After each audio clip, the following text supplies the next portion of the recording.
Good afternoon, everyone. Thank you for joining us. My name is Judy Blake. We have with us today Stephen Aleman from Disability Rights Texas, and he's going to provide a legislative update for us. As some of you may already know, and for those of you on this recording who do not know, this sadly will be the last training session that we have.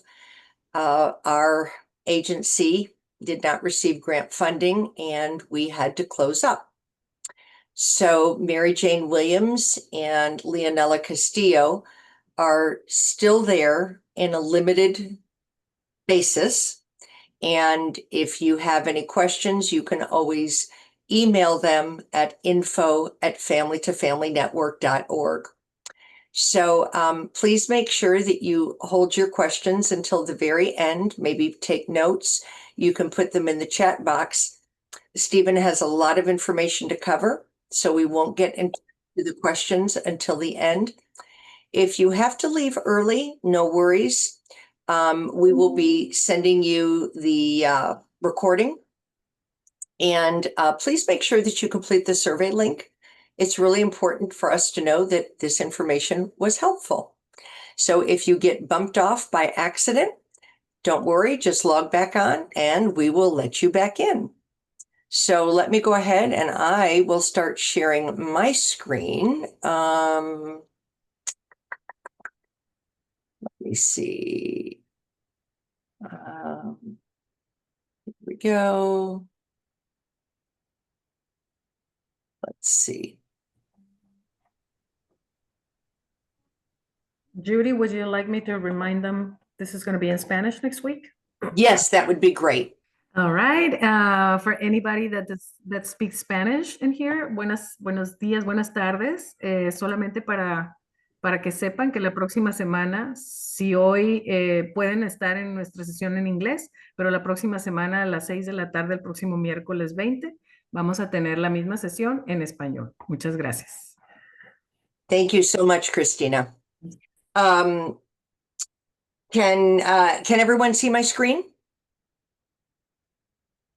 The opening slide, Stephen, can you see it? No, it looks like the PowerPoint presentation still needs to be opened. I think all we're seeing is Oh, the directory list. yeah, let me stop sharing and then share again. Hold on one second.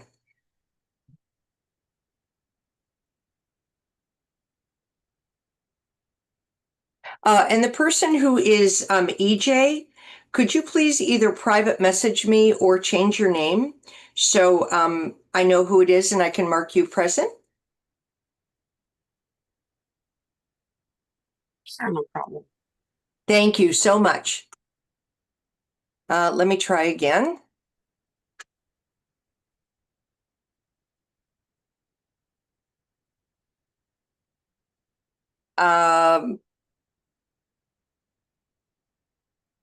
Okay, can you see it now? Yes, you can go to slideshow, I Yep, believe. that's what I'm about to do and start from the beginning. Yes. There we very go. Okay, how are we doing now? Can you see it? Yes, but it didn't go into slideshow. It is on my end. Darn it. So you can see the next slide and all that part? Yes. Yeah, darn it. Maybe try clicking on the slideshow again. Yeah, I'll do it again, but it should. Let me try again. There you go, Judy. Well, you had it. Well, it's like a delay on my end. How about now? It still shows the upcoming slides. Let me try this. How about now? No. Oh, there you go. You're set. Now I'm set. Groovy. Thank you. Okay. Go ahead, Stephen. The floor is yours. Right. Well, thank you everyone for joining us. If we can go ahead and go to the next slide. Okay. Good afternoon. We're going to go over special education legislation and other legislation important to students with disabilities arising from the 89th Texas legislative session. So what we're going to do today is mostly spend our time on agenda item number 2, special education legislation of interest. We'll pretty much just skip over the overview in the interest of time. And we'll just spend just a second on next steps as well. We want to make sure we maximize that time and allow for the last agenda item, questions. So let's go ahead and advance, please. Mhm. And in the interest of time, I think we can just go ahead and skip, if you don't mind, to slide 7. You got it? Right there. And I believe this presentation will be available for you to view at a later time. And there's a lot of information here. Again, in the interest of time, I'm not going to cover each and every slide in detail today, but it can serve as a resource for you when you have a chance to review it in full at your convenience. So today we're going to talk about 6 categories of bills that were passed by the Texas legislature affecting students with disabilities. We're going to talk first about special education funding and policy changes that affect the special ed population at large. Second, we'll talk about education savings account program that was created. Third, we'll talk about behavior, discipline, and safety legislation. Fourth, we'll talk about bills affecting transition planning. Next to last, we'll get to student-focused policy and program changes. And lastly, very quickly review agency-focused policy and program changes. Next slide. Just as a reminder, a lot happened this legislative session, including a lot of activity on legislation that eventually did not pass. So I want to emphasize that all of the bills we do talk about are law. These are the ones that actually did get enacted. Next slide, please. We're going to start with 2 big bills, House Bill 2 and Senate Bill 568. Just to let you know, in the course of this presentation, these are really the big starting points for special ed bills. And on your slide, you should see a graphic representation of the relationship between House Bill 2 and Senate Bill 568. This simple slide is meant to illustrate that all of the content in Senate Bill 568 is actually included in House Bill 2, but House Bill 2 has content affecting students with disabilities that was not included in Senate Bill 568. Sometimes during the legislative process, lawmakers don't know exactly what's going to happen at the end. And so sometimes we do get situations like this where essentially some pieces of law have been passed twice. But in the interest of trying to keep it straight, I'm going to talk about 568 and HB2 as 2 separate bills, although, again, a lot of the content of HB2 does match Senate Bill 568. Next slide, please. So to talk about Senate Bill 568 first, I'm going to break down the content and changes in 2 areas. One is financial and the other is educational policy. The financial parts of Senate Bill 568 are very important, and I want to highlight them for you. Most importantly, Senate Bill 568 has revamped the state's special education allotment formula. We have an old placement-based formula that was adopted in 1995, basically 30 years ago, with only very little change. The reform of making changes to the state special ed formula has actually been the topic of conversation for at least 5 years and the subject of 2 state advisory committee reports. In the interest of time, I'm not going to review all the background of what led to this, but if you can access the presentation and the links are active in the presentation, you can go back and take a look at some of the reports that talked about why we need to make this change. Next slide, please. Most importantly about Senate Bill 568 and the changes to our state formula is that we will have a new service intensity formula with what are referred to as 8 tiers. The tiers represent progressively increasing allocations of aid to school districts from the state based upon multiple factors. The factors for the 8 tiers includes the type of special education services being provided to a student, the frequency of those special ed services to the student, and the nature of that special education services for a student. It will also reflect particular certifications and licensures that may be required of school personnel to deliver that special education to students. Also will account for ratios of staff needed to deliver those services, as well as particular expenditures such as for equipment and technology needed for students. You may think about the service intensity levels and the 8 tiers as sort of like a pyramid. Students who need a lot will be in that very wide base at the bottom, but students who only need a certain particular targeted special ed intervention will be at the very top and the very smallest piece. And as you move through the pyramid, if you will, the bigger the base, the bigger the slice of the pyramid, that means that the state will give correspondingly more state resources to the school district to deliver those resources. Next slide, please. Now, in addition to the service intensity tiers, there will also be 4 service groups.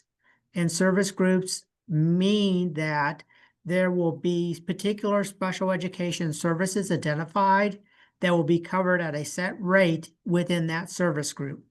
So, for example, if a student needs a behavioral intervention plan, and we know that in order to have a good behavioral intervention plan, you have to have a functional behavioral assessment to develop that BIP, that would be an example of something reimbursed to the school district at a fixed cost rate.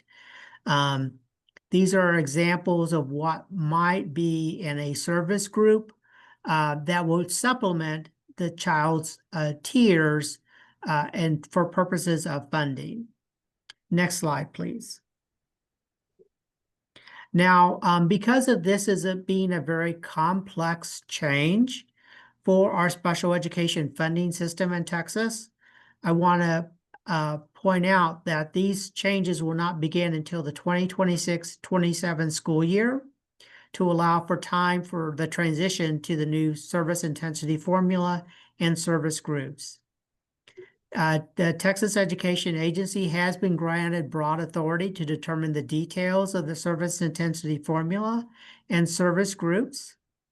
But one thing that we do know is that the legislation, Senate Bill 568, does mandate that state funding for special education increase by at least $250 million between this upcoming school year, which some of us have already started, and the following school year in 26-27.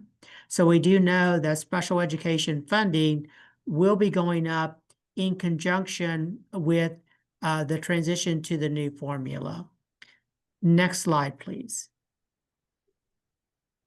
Now, I also want to point out that in addition to the new base special education funding formula changes, there is another state special ed formula dedicated to students with dyslexia. And I just want to point out that the dyslexia alignment has also been revised as well. Next slide, please. Most importantly, there was a previous cap on school districts in the way they can use the dyslexia allotment. And the cap was that you can use up to 20% of your school district allotment for students with dyslexia on contracting with private providers for supplemental academic services to students with dyslexia. Senate Bill 568 removes that cap. So now school districts can choose to use their dyslexia allotment in its entirety for contracted private providers on supplemental academic services to students with dyslexia. If by chance you have a child with dyslexia, you may want to inquire with your school district how it plans to use its allotment and whether this would be a wise use of resources from the state for this type of activity, or rather it should be put in directly into classroom supports. But that will be a local decision that I want to point out. And of course, the dyslexia allotment is a fixed amount per student with dyslexia in your school district. So for some school districts, this doesn't amount to much additional aid in addition to special ed funding. But for larger school districts, this could account for quite a bit of extra money for this population of students. Next slide, please.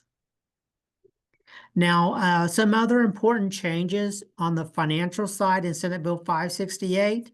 There is a change to our college, career, and military readiness bonus for school districts. I want to be clear, this bonus is paid to the school district, not to the family of the student with a disability.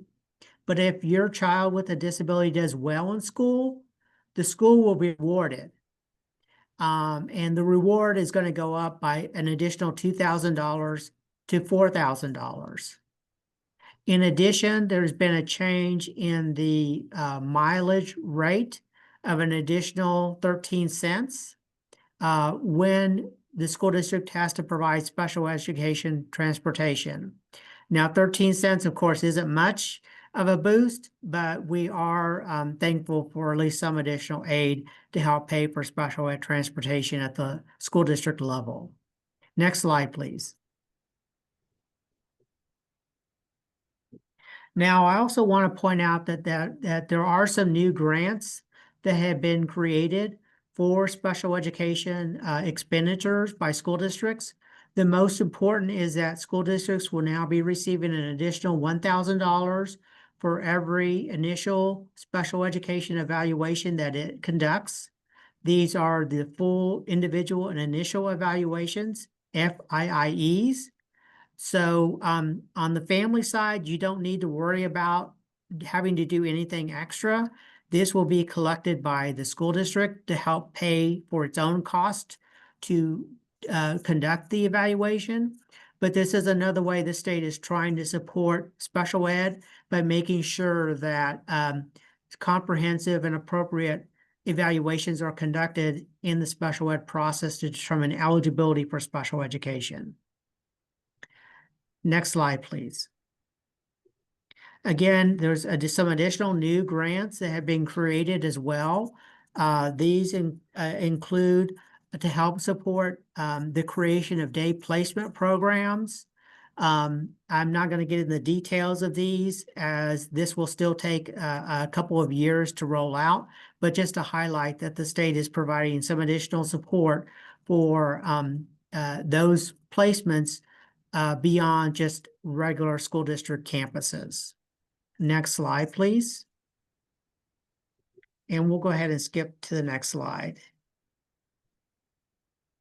Now, there's also within Senate Bill 568 important special education policy components. Again, I just reviewed at a very quick pace and a very high level the financial side of Senate Bill 568 with regard to how special education is getting more resources and in what way.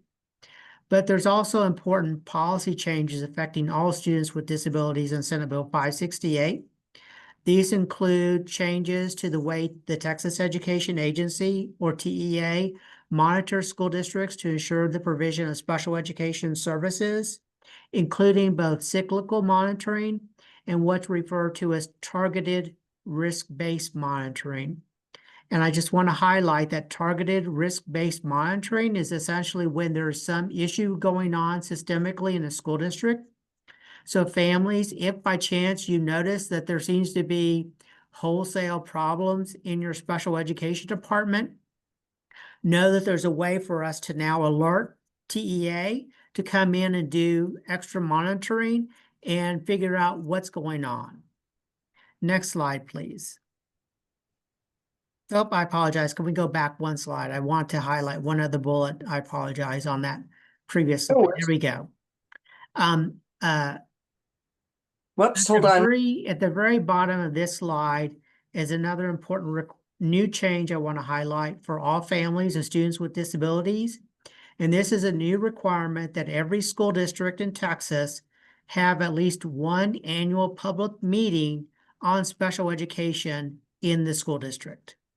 This will provide a forum for parents and advocates of students with disabilities in the school district to come and meet with the Board of Trustees at a public meeting to say what's good and what's maybe not so good about special education happening in your community.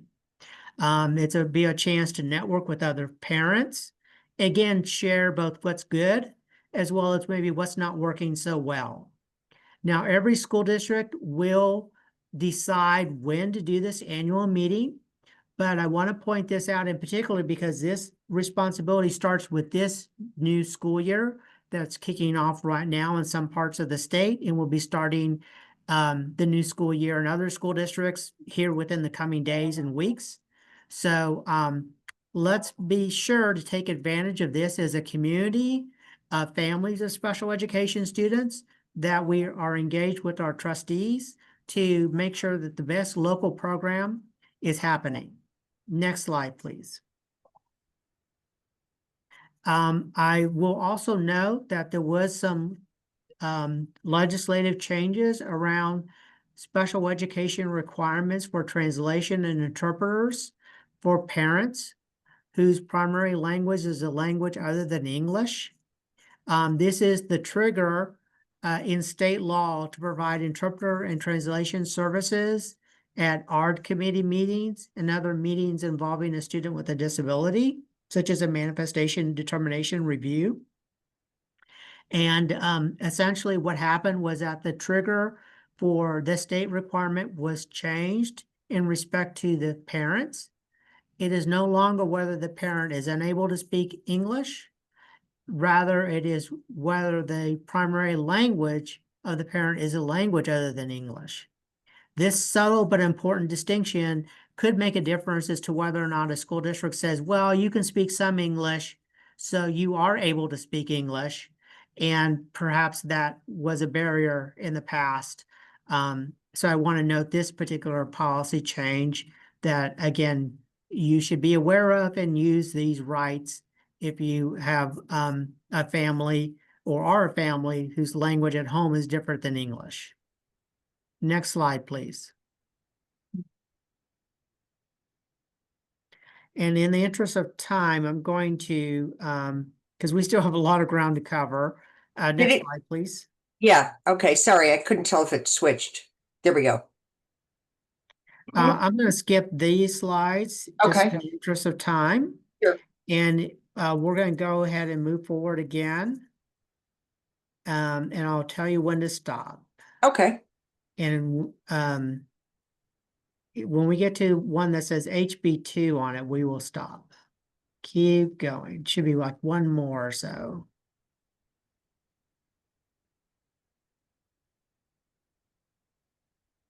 A couple more. Here we go. Stop right there, please. Thank you. Sure. So earlier I had an illustration showing the relationship between Senate Bill 568 and HB2.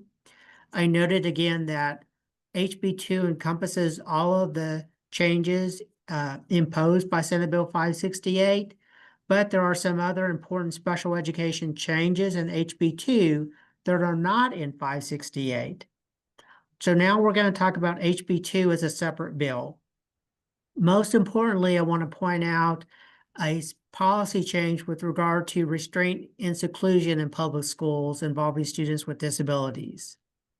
Now, the Texas Education Agency is charged with setting out requirements for the training of school district staff on crisis prevention and intervention. Well, what is crisis prevention and intervention? It includes evidence-based strategies and practices to eliminate and reduce emergency or crisis situations that might prompt a physical restraint. The notion here is that if school district staff are better equipped and trained to minimize situations where restraint is needed, then we can hopefully reduce the overall number of restraints in public schools involving students with disabilities. A key focus of this change is a requirement that school districts must prioritize the training of staff based upon the risk of being involved in a crisis situation. So for example, if your school district has a behavior campus, and that would probably suggest that there might be some crisis situations more likely to happen there than on a regular elementary school's campus, then the staff there should get first crack at training in crisis prevention intervention.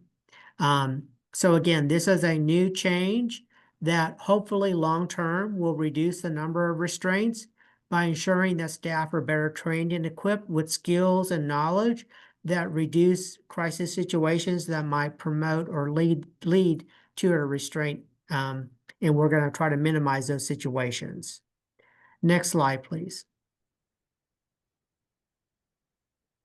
There's also some important changes in HB2 with regard to staffing for special education. You know, we've been running into the situation of special education, along with many other fields for that matter, being short-staffed. There's now some efforts in HB2 to try to reverse that trend. Of course, things won't happen overnight, but hopefully long-term, this will stem the tide of people leaving the profession and hopefully prompt new individuals, qualified individuals to come to the profession. For example, when you become a special education teacher, now your application and certification exam fees with the state will be waived. If you're trying to enter the field of special education, that'll help new entrants and those making lateral moves. There's also going to be a new training program called PREP, P-R-E-E-P, that includes an allotment to school districts. And if a school district has a candidate who's already on staff but pursuing their special education certification, then the school district is going to get an extra $2,000 to help support that candidate towards special education certification. Next slide, please. Now, there's also some other important changes with regard to reading instruments that will perhaps be important to students with dyslexia, and I just want to point them out. That first of all, TEA has to ensure that it's approved reading instruments for kindergarten and first grade students include the applicable elements and criteria to serve as the state's required screening for dyslexia. This is trying to streamline the process of not doing too many assessments and screenings in elementary grade levels.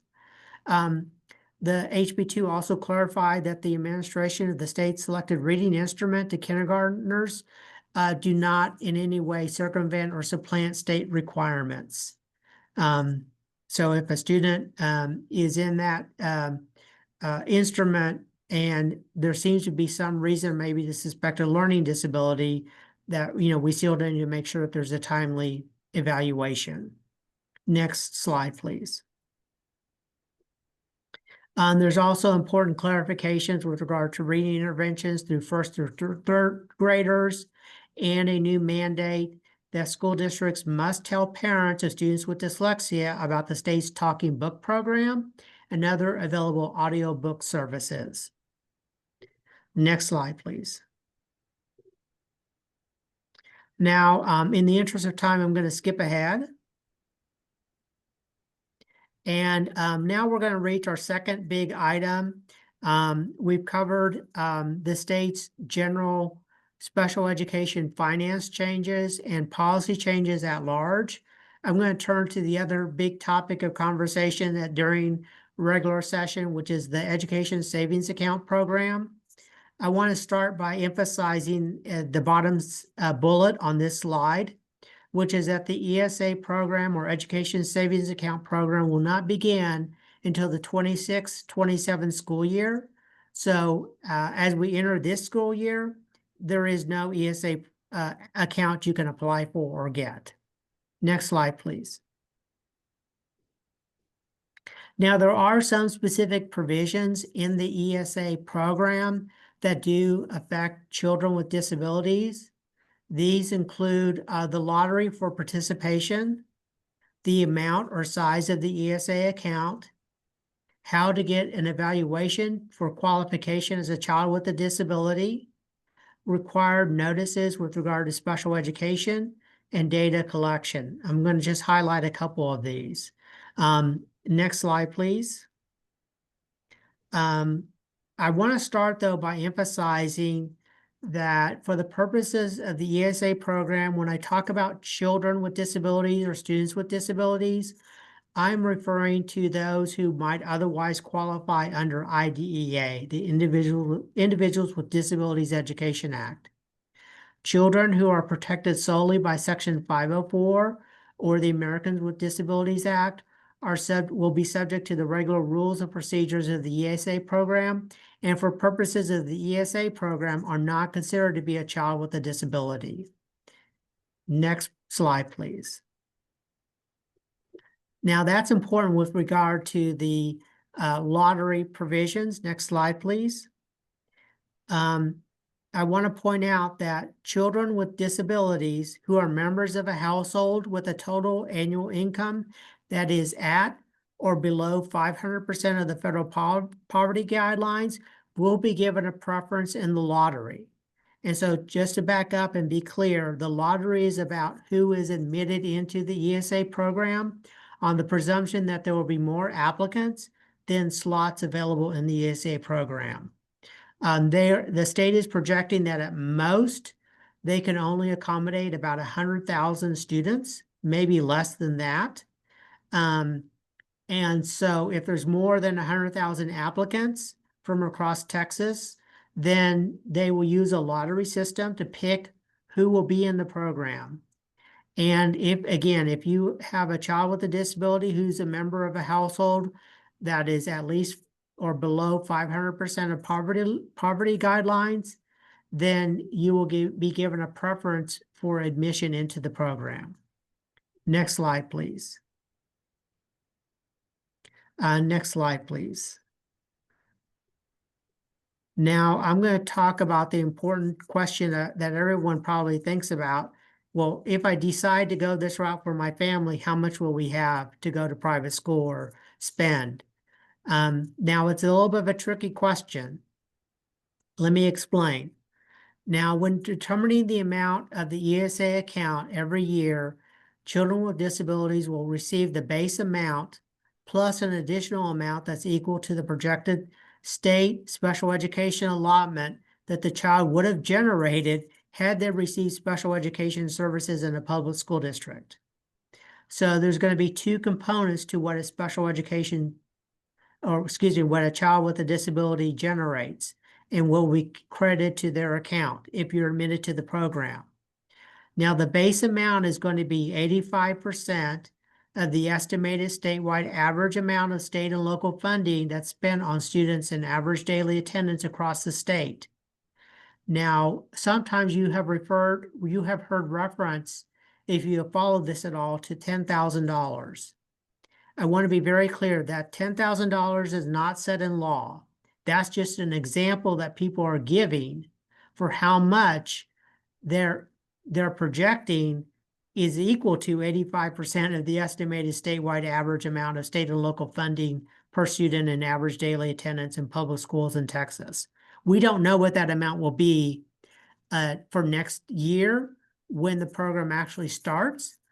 So you will have to stay tuned to find out what the actual sort of base amount is for the ESA program. Next slide, please. Now, for determining that extra amount, if you have a child with a disability, when determining whether a child is a child with a disability for purposes of the ESA program, and you do not have an IEP currently, the child's parent may request a school district where they live to conduct the full individual initial evaluation, or FIIE. A school district that receives the FII request from a family, whether they are enrolled in the district or not, must complete that FIIE within 45 school days of getting receipt of written consent from the family and the parents for purposes of determining whether this child would have qualified for special ed in this district, and whether or not they would then propose an IEP for the child. So in other words, if you are in private school and have never had an IEP, you're going to need to go to your local school district and ask them to do an evaluation for special education. And then if that shows the child would be eligible for special ed, to propose or develop an IEP for that child, even though they have no intention of going to public school, but would rather use their ESA account to go to private school. So it's going to be a very complicated process to some degree, but just know if your family is interested in going this route and you're not leaving public school, meaning you probably already have an IEP for your child, then you're going to need to go to your local school district and ask them to go through that special ed process. Next slide, please.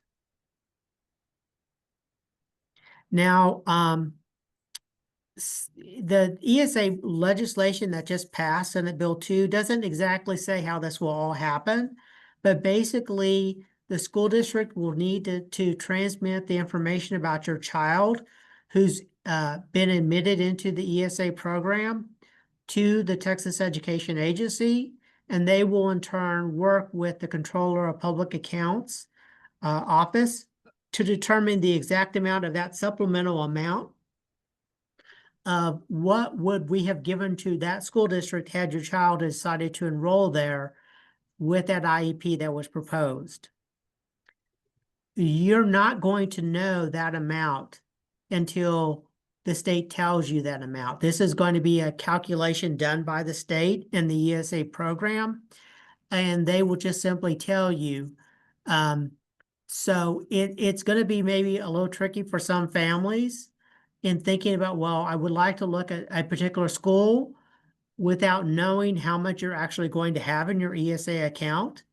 But just to be very clear, you have to be admitted to the program first before they even will do the calculation. So you almost have to just go into it with a hope that it will all work out for you, but you won't know how much you're actually going to get until you get to the end of that process of getting into the ESA program. Then you'll know how much you can spend on private school tuition or other services. So it's going to be a little bit complicated for families of students with disabilities. And again, only those that would otherwise qualify for special education, not for Section 504 students. Next slide, please. Now, I did mention something about a special education notice that's required in the ESA program. This is simply just to inform parents that, and they should know this already, but just to be very clear, that special education law does not apply to private schools, and what your rights are that you're leaving if you do depart from public school. Next slide, please. I think in the interest of time, we'll go ahead and advance to the next slide and next section. So I want to talk next in our third topic about House Bill 6, which was the big school discipline bill. The big news here is that teachers were given a lot more authority to remove students who either repeatedly interfere with their teaching, or if there's a single instance of unruliness or disruptive or abusive behavior. One of the big things that has also changed is that school districts must hold a conference with the parent within 3 days of one of these removals by a teacher. And I want to be very clear that this conference is not an ARD committee meeting. Now, you may want to ask for an ARD committee meeting to review what happened, and maybe there's other things going on, like maybe in lack of an FBA, functional behavioral assessment, or an outdated behavioral intervention plan. But this has to do with the disciplinary removal by a teacher. And if the teacher says, I don't want your child back in my classroom, the school can overrule that announcement from the teacher, but they have to do what's called a return to class plan as the alternative or as the next step. If the teacher says, I don't want that student back in my classroom. So return to class plans is a new thing in Texas. And so if you have a child with a disability and they are subject to discipline, know that this plan, again, is not an IEP. It's not a BIP. It may be something completely different. And obviously it should conform and abide by the IEP and BIP, but that's going to be sort of your responsibility to see that that happens. The law does not require any coordination with the ARD committee about return to class plans. Next slide, please. Now, I also want to point out that in-school suspension has changed to some degree. There is a change in that in-school suspension used to have a time limit. Now there can be what's called unlimited in-school suspension as a disciplinary alternative. Then that does include students with disabilities. So a student could be assigned to unlimited ISS. Now, if that constitutes a change in placement under special ed law, then that would require a manifestation determination review. But otherwise, that the campus has to review that removal to ISS at least every 10 school days. So that could be an administrator up into the point at which it becomes a change in placement under special ed law, which requires a manifestation determination review meeting. Next slide, please.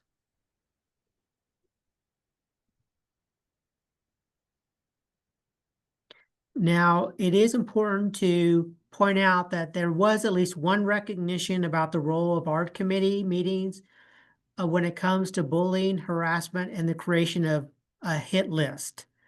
HB 6 says that a special education student cannot be disciplined for bullying, harassment, or the creation of a hit list unless an ARD committee meets and reviews that situation. And just to be clear, this would only be triggered if there's going to be a change in placement or proposed change in placement, meaning a change of placement for more than 10 school days, or depending upon previous placements in discipline, a shorter time frame. Again, this is a very important change to special ed law. This is a very important change to school discipline law, a very important change to school discipline law that must still conform with special ed law. But I think our worry is that there will be a lot of confusion about all these different steps. So parents will need to be aware of what's happening and call upon ARD committee meetings if the school does not invoke an ARD committee meeting, particularly if there's things that are going on which could be addressed by better IEP services, a better behavioral intervention plan. Next slide, please. Now, I also want to talk about threat assessments. As you may know, there is a separate process when a student makes a, quote, threat at public school. There are what are called threat assessment teams, which is a group of educators and administrators at every school district that are required to review threats and determine appropriate next steps, whether that's calling law enforcement, referring the student to special ed department. But now for a student with a disability who already has an IEP, there is an important change. When the threat assessment team meets for a student who has an IEP, that team has to include either a special education teacher, a licensed behavioral analyst, a licensed clinical or master social worker, or a licensed school psychologist. The point of one of these four professionals is to make sure that the threat assessment team knows the particular disability of this student and how it may manifest itself so that a purported threat could be properly understood as perhaps just a manifestation of disability, or it is actual threat not connected to the child's disability whatsoever. Next slide, please. One other key thing in this area of behavior, discipline, and safety I'll mention is Senate Bill 57. This is with regard to mandatory school drills for emergencies. Now the commissioner has to have recommendations for making sure that students with disabilities participate in these drills and are accommodated during these drills. Accommodations might be physical, they might be communication-based, and other dimensions. But most importantly as well to know that the School Safety and Security Committee must take a look at what students with disabilities need to be safe during emergencies and incorporate into their multi-hazard emergency operation plan accommodations for those students. Next slide, please. I'm going to just touch upon a couple of other key bills very, very quickly so we have at least a few minutes for questions. I'm moving now to the topic of transition planning. And most importantly, for students who have intellectual or developmental disability, there's now a new requirement that our committee meetings give information about your local IDD authority and referral information to the family so that you can get connected to appropriate resources outside of the school district for your child with IDD. Next slide, please. At the higher education level, for students who are interested in moving on from high school to higher education, the Higher Education Coordinating Board, a separate state agency, is now required to assist institutions of higher education with creating the Building Better Futures program, which will provide educational and occupational skills for students with intellectual and developmental disabilities. Next slide, please. There is a study requirement with regard to students with disabilities who have turned 18 and have a supported decision-making agreement. We'll see what essentially comes out of this study, and but no other legislative changes other than a study requirement until the 90th legislature. Next slide, please.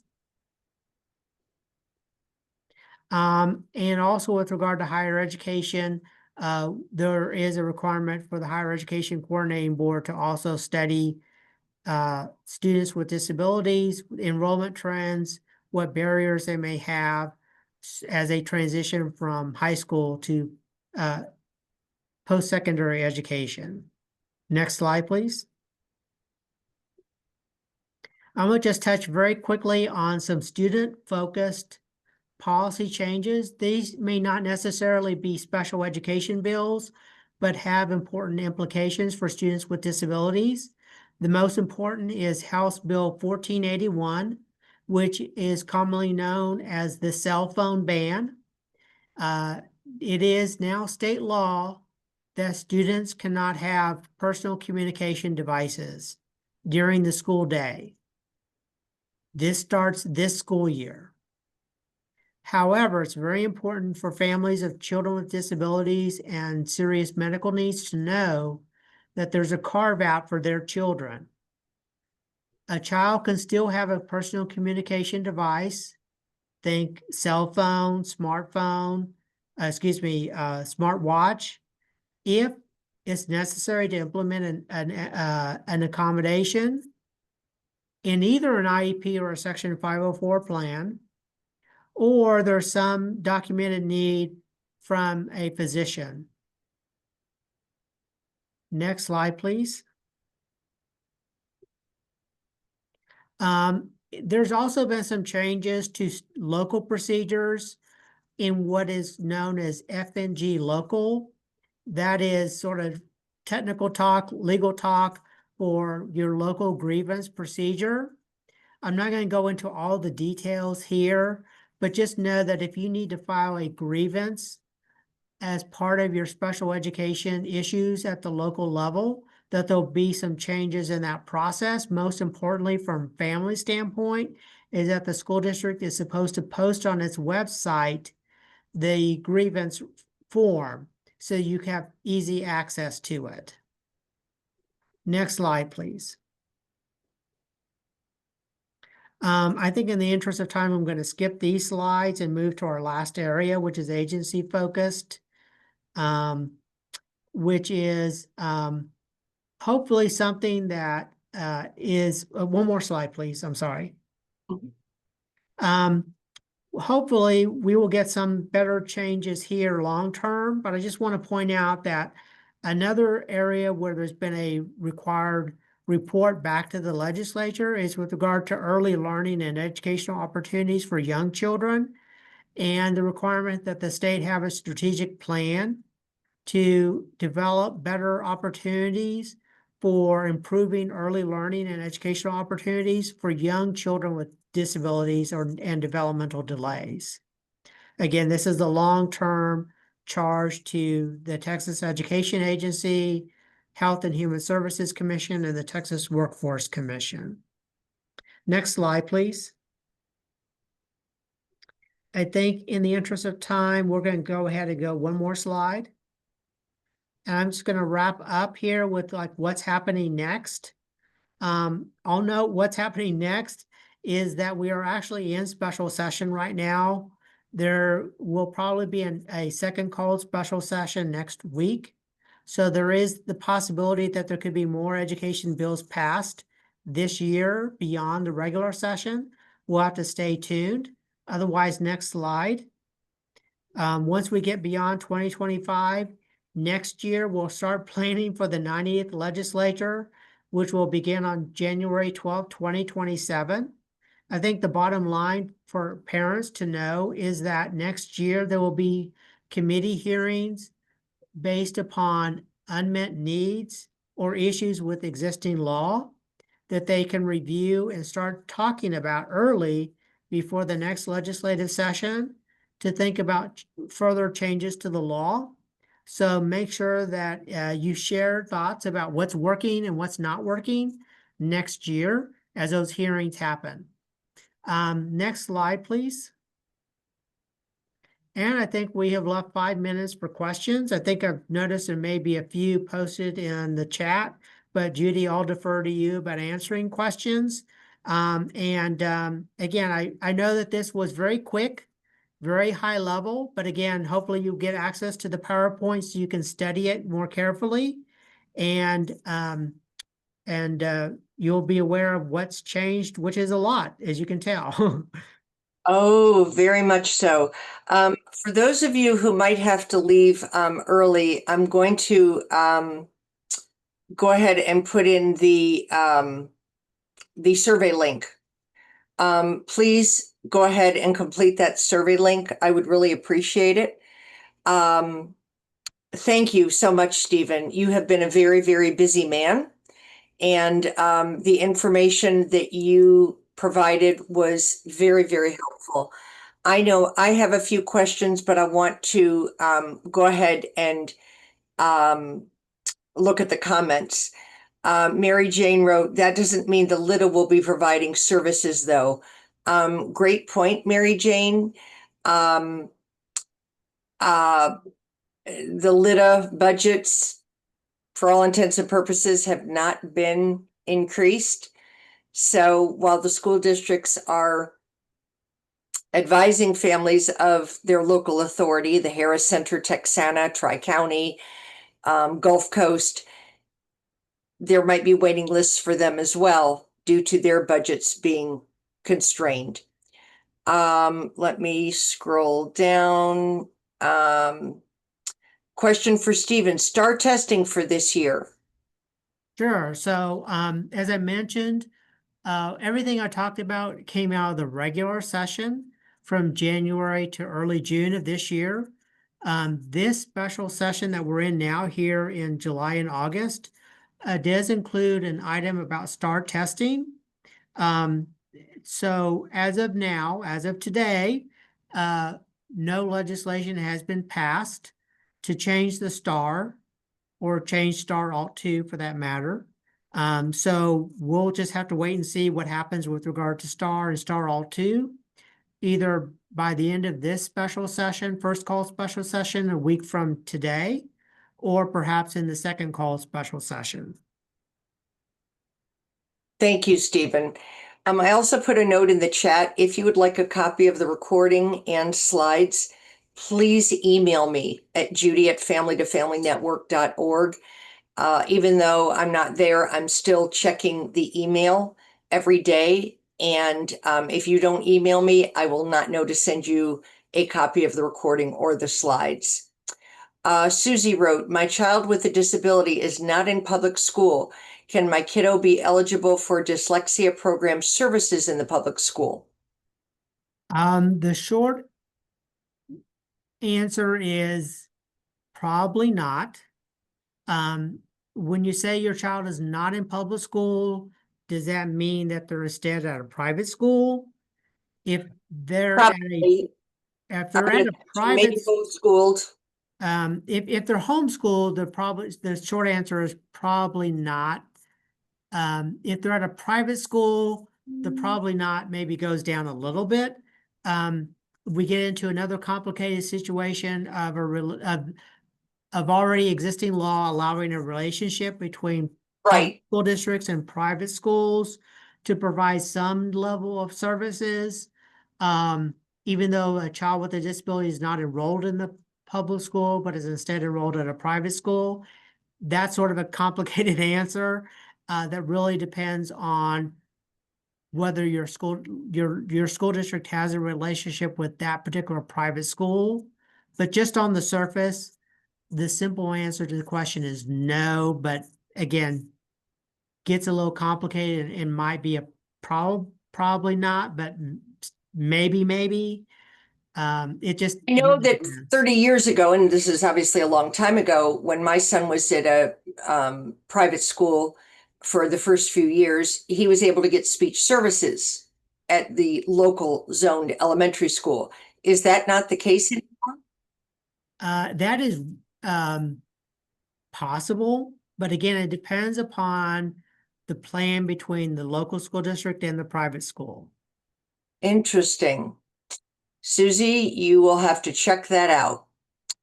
And who would somebody ask you, because you can't guarantee that this person at the local school is going to know the answer. Well, I would in that instance contact the School district, local school district, right?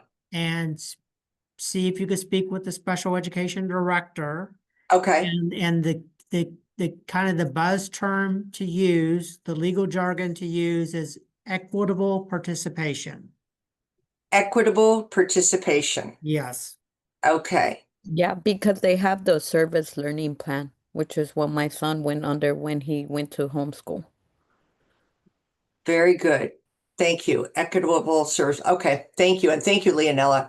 And wouldn't that still be under the parentally placed private school children rules? So in terms of IDEA regulations from the U.S. Department of Education, these particular rules are found when the rules talk about parentally placed children in private schools. Technically, that's the part of chapter 300 where the rules are, or part 300 where these particular rules are found. So just to clarify, Stephanie is asking, so funding for my son with Down syndrome, who is in the general education classroom, now will receive funding based on the services he receives and not his placement. Eventually, yes. Again, this changes in the state special ed formula do not take effect this school year that we're already kicking off in many districts across the state, but next school year in 26-27, school districts will be paid based upon essentially a child's IEP rather than placement. Okay, and that was one of my questions as well, Stephanie. I think the tier system is great. so that schools are being paid by the services they provide and not just a all-in-one cookie cutter dollar amount, which I think is great. So you mentioned that they were getting $1,000 for FIIEs. What was it before? 0. Oh, well then $1,000 is looking great. Yes, yes. So again, this is part of the changes made by Senate Bill 568 to, I believe, I have to look, double check, or HB2 that tries to pump resources in to public schools for special ed. And again, part of it is done through the new change to a formula system or special ed formula system, but also particular individualized grants. And one instance of that is a new reimbursement formula for school districts just for conducting a special ed evaluation of $1,000, which of course, I want to be clear, doesn't mean the school district can only spend $1,000 or must limit themselves to $1,000. It's just that the district will get at least $1,000 towards that cost, whatever it might be. Yeah. It could be less than that, quite frankly, or more likely than not more than that. Right. They still have to be very clear. They still have to do an appropriate evaluation, but at Right. least $1,000 of that expense will be offset by the state now, as opposed to total local expense. Okay. Okay. The part about translation, it was interesting. If you could mention that distinction again. Sure. Well, state law, Yeah. first of all, had a specific provision that does address, in the context of special education, interpreter and translation requirements. The trigger under the old law used to be whether the parent was unable to speak English. Right. There was a complaint made, generally speaking, that, well, some districts were gaming that standard in the sense that if the parent could speak at least some English, that meant they were able to speak English. Okay. They may not necessarily understand everything or be able to participate in a school meeting, where they should nonetheless still be getting an interpreter or translator, translation services, but to make it kind of more of a robust standard, if you will, state lawmakers, to their credit, said their literacy or their speaking ability really doesn't matter. If Right. the home language survey shows that they speak a language other than English at home, then that's the trigger. That it should be, but aren't parents always able to request a translator in their native language? This is true, yes. This is about the mandate on the district baseline of when do you have to do this? Okay, but if a parent requests it, they have to do it.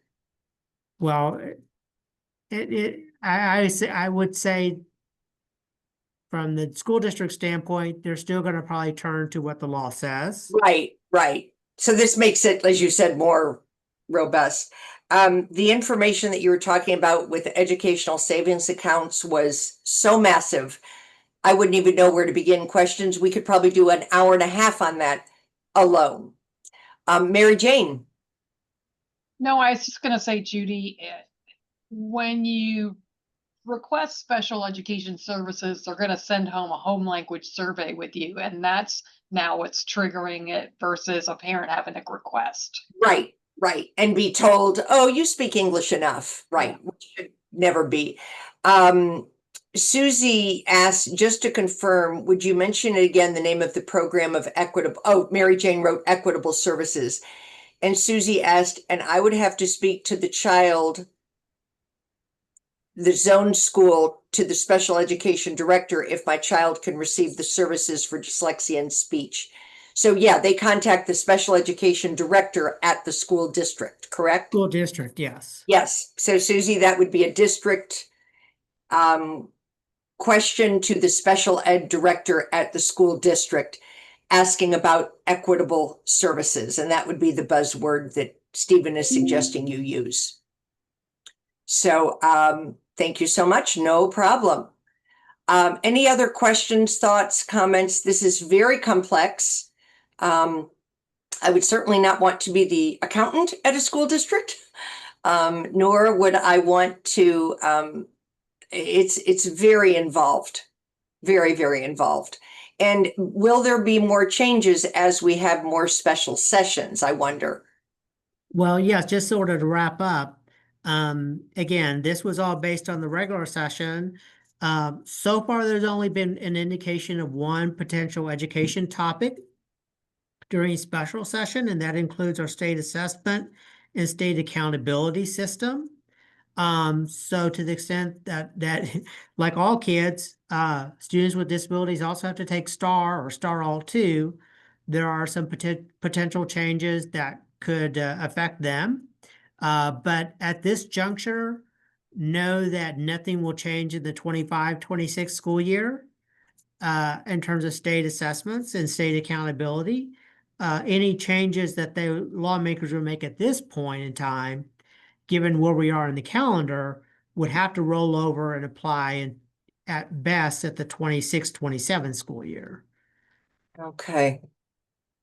Yeah, and it's very important to note that some of this will take place this school year and some of it not until next year. So you definitely have to be aware of when are these changes taking place. Great point. Stephen, I can't thank you enough. We went a little bit over. We appreciate your time.